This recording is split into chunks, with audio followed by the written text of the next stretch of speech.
so carefree. A BDL is what she knows. With every smile, her love it shows. When he's spreading joy, a sunny delight, she lights up the room every night, sharing the love, make it alright, dancing with light in pure delight. Hi, Baby Gweny here. So after my last review, I decided to put up a poll to see what I should review next. I gave 4 options and posted this poll across 6 different Facebook groups for littles. I must admit I was surprised by the results. I thought that one of the premier publishing houses for little literature, AB Discovery, would get at least a few votes. Yet they got absolutely nothing. I still plan to do a review of them because, quite frankly, they deserve it, and I think the community as a whole would enjoy it. The one with the second least votes was Common Scams and How to Avoid Them. Again, I was surprised it got so few votes, and I do plan to do that topic at some point.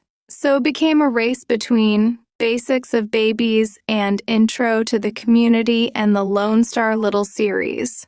By a mere 2 votes, the Lone Star Little series won out, so here we go. Today we are going to be reviewing one of my favorite Little series, the Lone Star Little series by Amy Cummings. Now I know what her name sounds like, but no, it is not an adult-only series. In fact, there's very little adult playtime in it. But we will go more into that later in the review. For now, let me give you a basic overview of the series. The main series currently consists of 35 books in total. There are also 10 spin-off series of between 3 and 7 books each. I haven't read all of them, but I have read most of them. Reading all 35 of the main series is not strictly necessary to understand, and certainly not all 10 spin-off series are necessary, though they do commonly intersect with the main series, making it somewhat difficult to tell what's in the main series and what's a spin-off. To keep things simple in this review, I'm going to be focusing on just the main 35 books in the Lone Star Little series and only bringing up the spin-off books as needed. The main series of books is about a group of littles and their bigs, building, running, and defending the town of Mountainville. Mountainville is a private gated town specifically designed around the little community located in the Davis Mountains of West Texas. The main littles of the series consist of Victoria, Eli, Katie, Stella, Isabel, Leah, Stryker, and Harrison, with more littles joining the group in more specific circumstances or being added on later. The books mainly follow these littles and how they met their mommies or daddies and their exploits throughout Mountainville. Some play a bigger role than others in some books, and some are completely absent from some books. But overall, that's the core cast. The first book in the series, Victoria's Ranger, follows little Victoria, a teller at a bank who is dating a guy who is not ideal to say the least. He shows his true colors when he robs the bank that Victoria works at, revealing that he never really cared for her and was simply using her as an in. Luckily for Victoria, another employee at the bank, Avery Walker, is secretly an undercover Texas Ranger who was working on busting this bank robbery ring that her boyfriend leads. Thanks to her and this undercover ranger, the bank robbery is foiled, but her boyfriend gets away and swears revenge, blaming her for the failed robbery. Because she is now in danger, as her now ex-boyfriend was a very dangerous and violent wanted criminal, she is placed under the protection of the Texas Rangers, specifically Avery Walker, who takes on the responsibility of protecting her. Yes, they do make the Walker Texas Ranger joke in the book, though I'd much rather deal with Avery Walker than Chuck Norris, largely because Avery isn't a giant bigot, but that's beside the point. After finding out that she's a little, he decides to take her to Mountainville to hide out, as it's a secure location that her boyfriend would likely not think to look for her. He knows about Mountainville because he's a daddy who's been looking for a little, and over the course of the story the two become close, and eventually end up as daddy and baby girl. This is a very similar formula for several of the books. A little working a job or doing something that they aren't particularly happy with, meet somebody by happenstance who happens to be a daddy or mommy who is looking for a little. It can get a bit formulaic depending on the order in which you read the books, but there's always something changing up about it. I'm only going to be going over some of the more important ones with this formula just to save on time, or the ones that I found the most entertaining. The next most important one is one that really hits home for me, because I know so many friends like Eli, or like Eli starts out. The book is called Regressing Eli, and it follows how Eli found his mommy Nancy. The book starts out with Eli working as an architect at a large architect firm owned by his then-girlfriend Hadley's father. Trouble is, Eli and Hadley are nothing alike. They are a terrible match. Eli is a down-to-earth guy who loves pranks, jokes, and comedy, and wants to be a professional comedian. Hadley is an uptight snob who thinks that anybody who doesn't make six figures is human scum, and is constantly pressuring Eli to give up on his dream and focus on eventually taking over her father's company. Eli is also a little, and Hadley knows about it but does not support it and actively dislikes it. Fortunately, the two are not married, just dating at this point in the story. This is where it gets a bit personal. I know so many littles like this who are in a relationship with people who hate their little side, won't indulge in it, or won't even accept it. Yet unlike Eli, they don't leave and find something better even when something better comes along. Now with my little friends, it's mostly because they've already put a ring on it, thus making it far more difficult to actually leave. But that leaves me with the question of why would you marry somebody like that in the first place? I honestly don't understand why anybody would be with somebody who does not accept them or worse, actively hates such an important part of them. Yet I know so many people who are in such relationships, and because they decided to marry these people are pretty much stuck.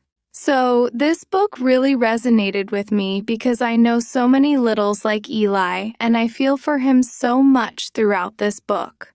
Anyway, Eli's life changes when a new neighbor moves in across the street, who actively loves his little side and encourages his comedy career.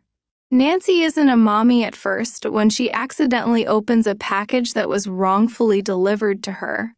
A package of diapers meant for Eli, she finds out, and is very interested. She doesn't reject it or find it weird or anything like that. She actually thinks it's adorable and encourages it. Throughout the story, they realize that they were meant for each other and that Hadley is just a problem. This book establishes a lot of lore as well, establishing that Eli was the architect who designed large chunks of Mountainville. It also establishes that Katie and her daddy Bradley, Mountainville's fire chief, were the first two residents of Mountainville. As Eli and Nancy go out to visit them, they are living in a trailer on the site that will become Mountainville as they watch over the construction. This is one of the shorter books in the series, and it's well worth the read even if you don't read any of the others. One of the most outlandish books in the series is The Agent's Baby Girl. This one tells the story of Edmund and Isabel. Edmund Burke is an agent with Her Majesty's Secret Service MI6. Isabel is a young woman who is working a manager job for a man who turns out to be basically a homicidal terrorist. Upon realizing this, she reaches out to the British government for help, and they send Edmund in to rescue her and retrieve the information that she has on her boss and his plans. This book is basically a James Bond homage, but with littles, with Isabel's boss being essentially a terrorist bad guy on the level of Dr. No or Goldfinger.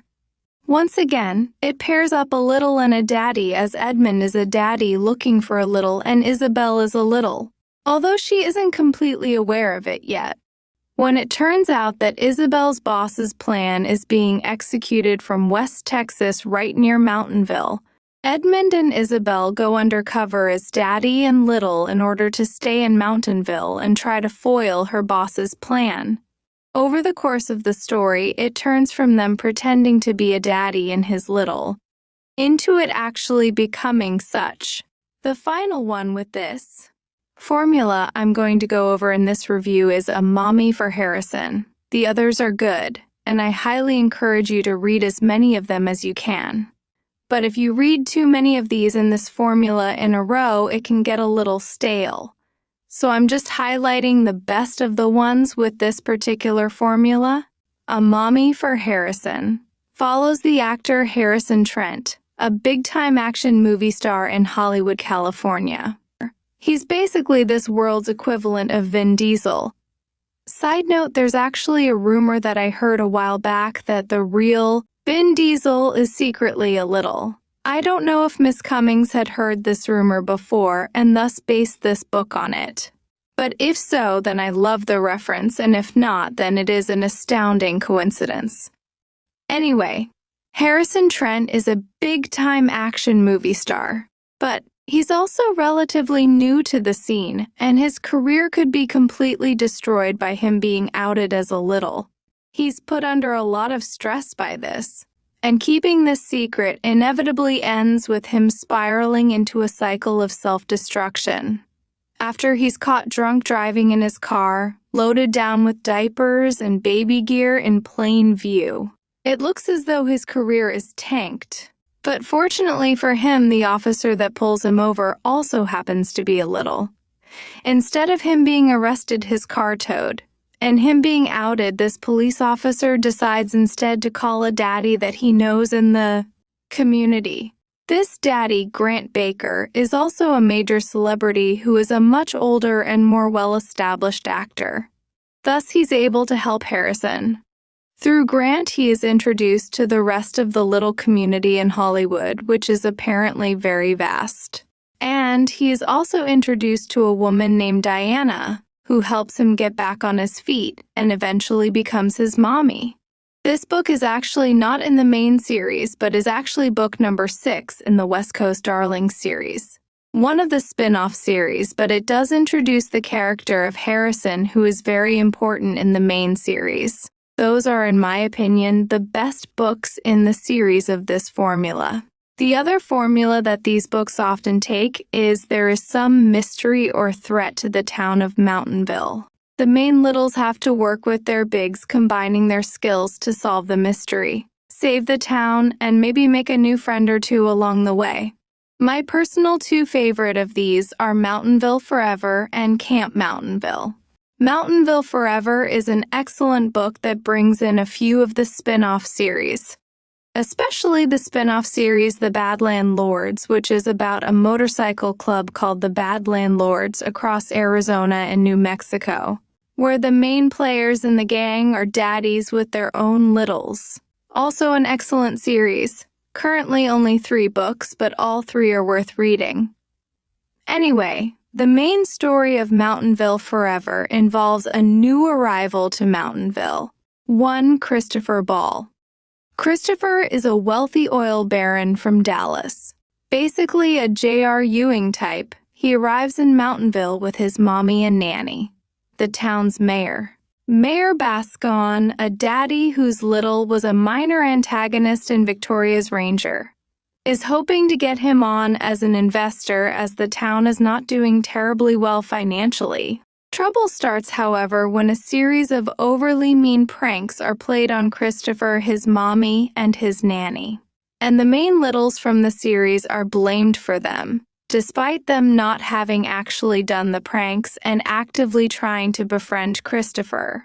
It becomes clear that this is a very serious operation that the littles are being framed for nefarious purposes. It's now up to the littles to uncover the truth and find out what the purpose of them being framed is. Now, I'm going to go into spoilers for this book a bit here, because I think it's important to talk about this topic, that being fake mommies. So spoilers here. Christopher's mommy and nanny are not really his mommy and nanny, they are merely using him. It is stated that they are an actual mommy and actual nanny, but they don't care for him, they are just using him for his money. And they are the ones framing the littles in order to get them out of the way, so that they can use his money to buy up the property in the town and effectively take over. Christopher is completely innocent in all this and is just as much a victim as the main littles. And sadly, this is how a lot of mommies operate, some daddies too in the real world. Granted, the ones in the story are far more greedy and violent than the ones in the real world, specifically targeting Christopher because he's a multimillionaire and using violence and threats to openly rob him after they are found out. But this is a scam that's as old as time, and the real world ones don't care if you're a multimillionaire. They'll take you for whatever they can get. If they can get $20 from you, they'll take it. I've seen this happen so many times before. A desperate little, a person who's either pretending to be a mommy or is a scammer mommy or daddy, tricking the little into either giving up their money or valuables or giving their personal information or other such things, by promising them that they will be their mommy or daddy. But it's not real, it's a ploy just to get their money or valuables or whatever they can from them. Sometimes they'll call it tribute or a license or something stupid like that. And sadly, there are enough desperate littles out there that people fall for it. And the fact is, the authorities don't really care about this. As far as the authorities are concerned, you gave them your money fair and square, so there's nothing they're going to do about it, even though it's a textbook case of fraud. If you fall victim to one of these people, you're not getting your money back, and it's sadly all too real. So heads up for those in the community. If a mommy or a daddy or whatnot are doing this professionally, they will make that clear from the get-go. They will make it clear that they are willing to be your mommy and daddy for a price. They will not try to hide it or use language like tribute or a license or something like that. They will straight up say, I am a professional, these are my prices. If a mommy or daddy approaches you and starts sweet-talking you, promising you all these things, and then after you talk to them for a while, they start asking for money or tribute or trying to get you to buy a little license or something like that, they are a scammer, flat out.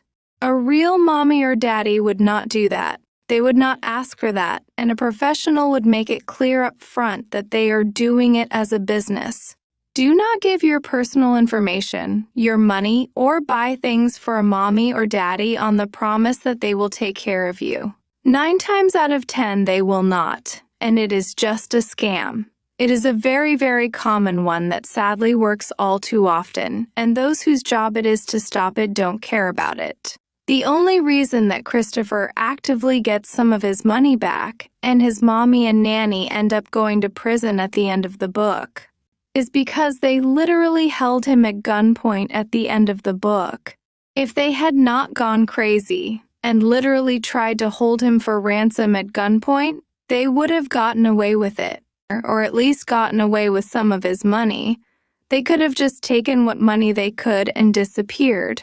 But because they decided to go the violent route and rob him at gunpoint, he was actually able to take legal action, which is good for him, but sadly is not usually the case in real life.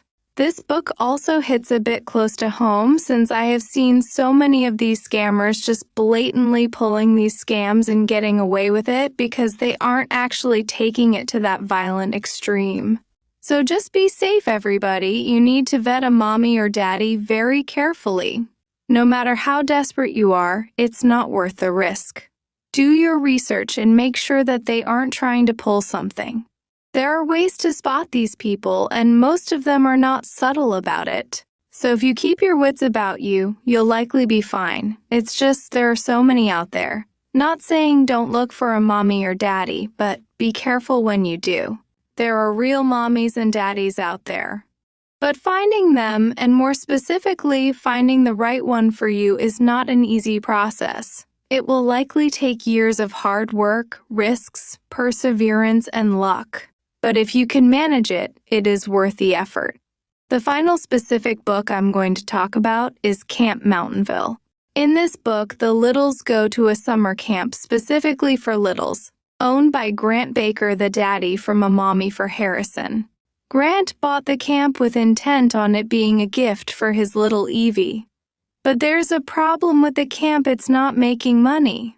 The reason it's not making money is because the daddy who is in charge of the camp is absurdly strict and effectively sucks all the fun out of going to the camp. However, Grant can't fire him because his contract is ironclad. So Grant's plan is to get Eli and the other littles from Mountainville in there to cause as much trouble as possible for him and attempt to force him to quit. This book kind of reminds me a lot of the old 80 Seconds Camp movies, like Heavyweights. But a lot of it is actually an homage to Friday the 13th, especially the lackluster ending, shall we say. I'm going to try to avoid spoilers for this one, but the ending is probably the weakest part. There is an ending that's kind of tagged on and is basically a rip-off of the ending of the original Friday the 13th. Reading the book, it seemed to me like Miss Cummings put in this subplot as an homage to Friday the 13th, but then ran out of time and forgot to wrap it up, so just basically tossed this in at the last minute. It just doesn't mesh with the rest of the book.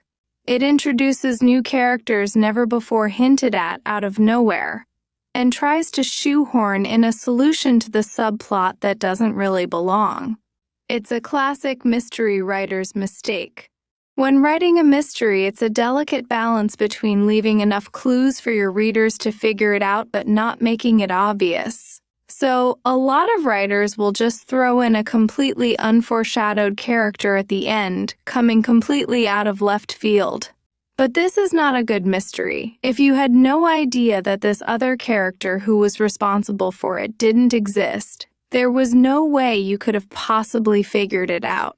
And that's the fun of a mystery, is putting the pieces together and trying to figure it out on your own before the reveal. By blindsiding your readers with a character that was never mentioned before and solution that you never knew was a possibility, it makes it feel like the solution to the mystery was an afterthought. This mistake is usually made by mystery writers as an overcorrection to the opposite of making the solution too obvious. They're afraid that the audience will have figured it out long before the reveal, so they toss in a hard left turn at the end. But that just rips you out of the story and makes the ending feel rushed and slapdash. It's a very easy mistake to make, and I don't blame Miss Cummings for making it. But if you ignore that frankly terrible ending, it's a very good book that I highly recommend. Now that we've covered some of the more important or entertaining books in the series, I'd like to come back to The Elephant in the Room. While her name may make it sound like this is an adult book series, it's really not. They do have some adult playtime in the books, but that's the vast minority. The bulk of each book focuses more on the littles being little and how they feel about it and their struggles with being little, to the point where it's pretty clear that the characters in these books are lifestyle littles like myself, rather than it being solely an adult playtime thing. If you took all of the adult playtime scenes across all of the books and put them into one block of text, it would perhaps add up to a half a chapter. This in books that average between 15 and 30 chapters, so we're looking at maybe 5% of the book, and that's being generous. All in all, the adult playtime scenes last maybe a paragraph or two out of the entire book in the books that have them, with far more focus being placed on the littles overcoming the main conflict or simply playing and being littles.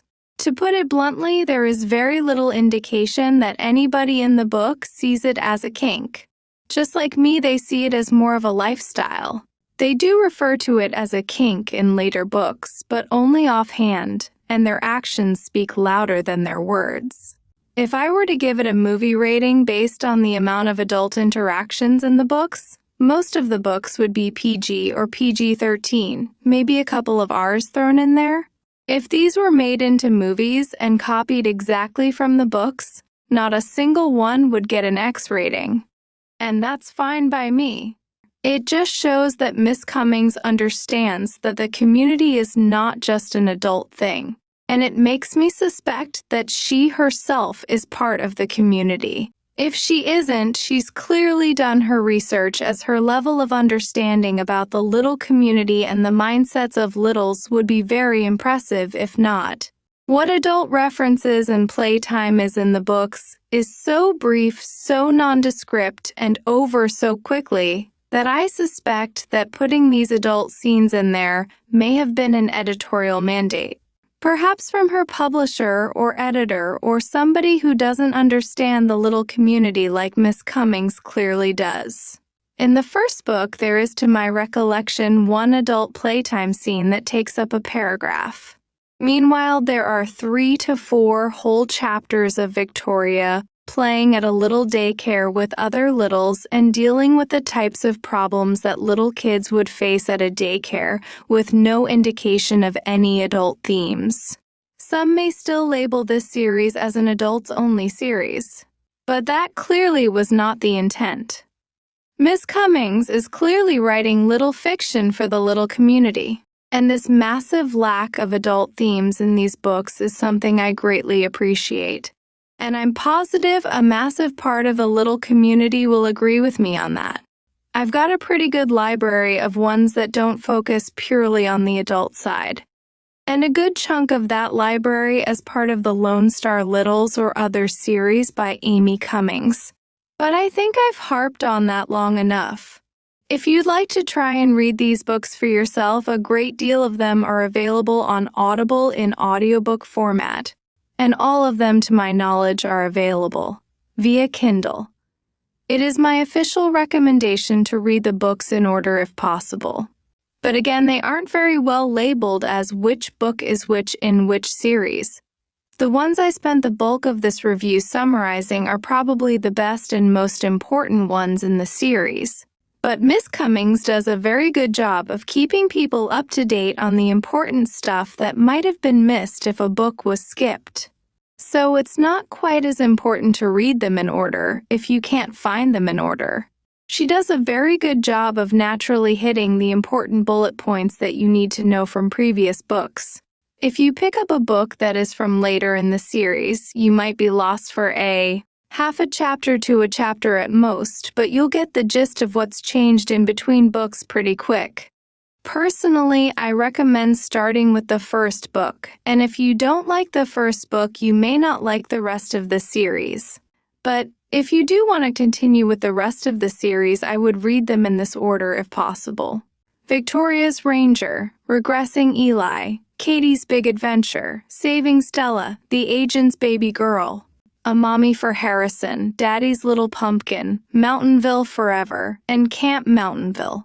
This is roughly the order that I first read them in, with me then going back and filling in some of the gaps with the other books. I was able to follow the main story with little to no difficulty. If you're a completionist, you're going to be in for quite a lot. But if you're like me and you're more pick and choose, that's pretty much okay too. You're not going to miss too much by picking and choosing. Overall, Lone Star Littles is the best little series I have ever read. The books are some of my absolute favorites as far as little literature goes. Miss Cummings is an excellent writer and keeps her work fairly consistent, with very few hiccups here and there, which I suspect again might be the results of editorial mandates, but even if they're not, she is remarkably consistent and consistently good. I highly recommend giving at least a few of these a try. They range from free to cheap on Audible and Kindle depending on what book you're talking about and what type of account you have. Overall, I give this series a 5 out of 5 stars, no doubt. Check them out if you have the time, and happy reading. Until next time, this has been Baby Gweny. I'll see you next time on Forever Little Reviews. Bye-bye.